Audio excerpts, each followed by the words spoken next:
This is just a sample of the audiobook. To get the complete audiobook, access the link posted in the first comment. Intend the publication of his Christian Directory, a most useful and happy work which in my opinion has converted to God more souls than it contains pages. The heretics themselves have known how to appreciate it, as appears from a recent edition thereof, published by one of their ministers, who sought to claim the glory of so important a work.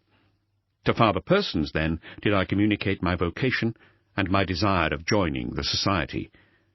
But as I was not yet strong nor fit to continue my studies, and moreover, as I had some property to dispose of, and arrangements to make in England, he advised me to return thither, so as to recruit my health by breathing my native air, and at the same time to free myself from every obstacle which might prevent or delay me in my pursuit of perfection and the religious life.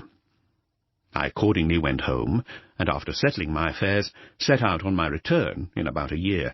This time, however, without having asked for a license, for I had no hope of obtaining it, as I did not venture to communicate my plans to my parents.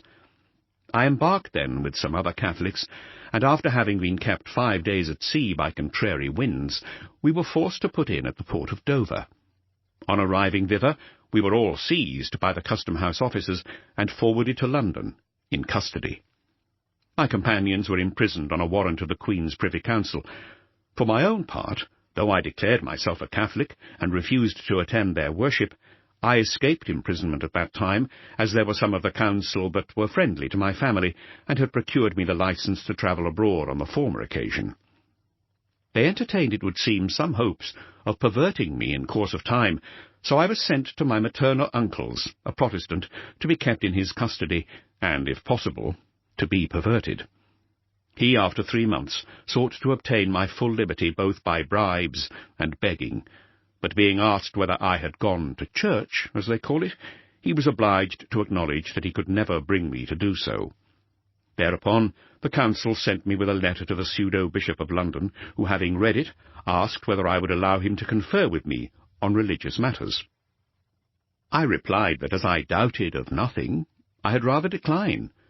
"You must, in that case," answered he, "remain here in custody." I replied that in this I was obliged to acquiesce, through force and the command of the government. He treated me with kindness, with a view perhaps of thus drawing me over. But he ordered his chaplain's bed to be brought into my chamber. At first I repeatedly declared my determination not to enter into any dispute with this man on matters of faith, as to which my mind was settled, nor to receive religious instruction from him. But as he ceased not pouring forth abuse and blasphemy against the saints in heaven, and against our Holy Mother the Church, I was forced to defend the truth, and then almost the whole night was spent in disputing. I soon discovered that in him at least God's truth had no very formidable adversary.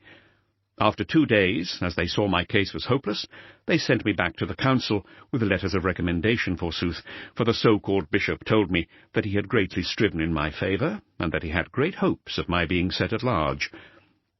It was, however, a Uriah's letter that I carried, for no sooner had the council read it than they ordered me to be imprisoned until I had learnt to be a loyal subject. For they hold him a bad subject who will not subject himself to their heresies and their sacrilegious worship. Being committed to the Marshalsea prison, I found there numbers of Catholics and many priests awaiting judgment of death with the greatest joy. In this school of Christ I was detained from the beginning of one Lent to the end of the following, not without abundant consolation of mind and good opportunity for study.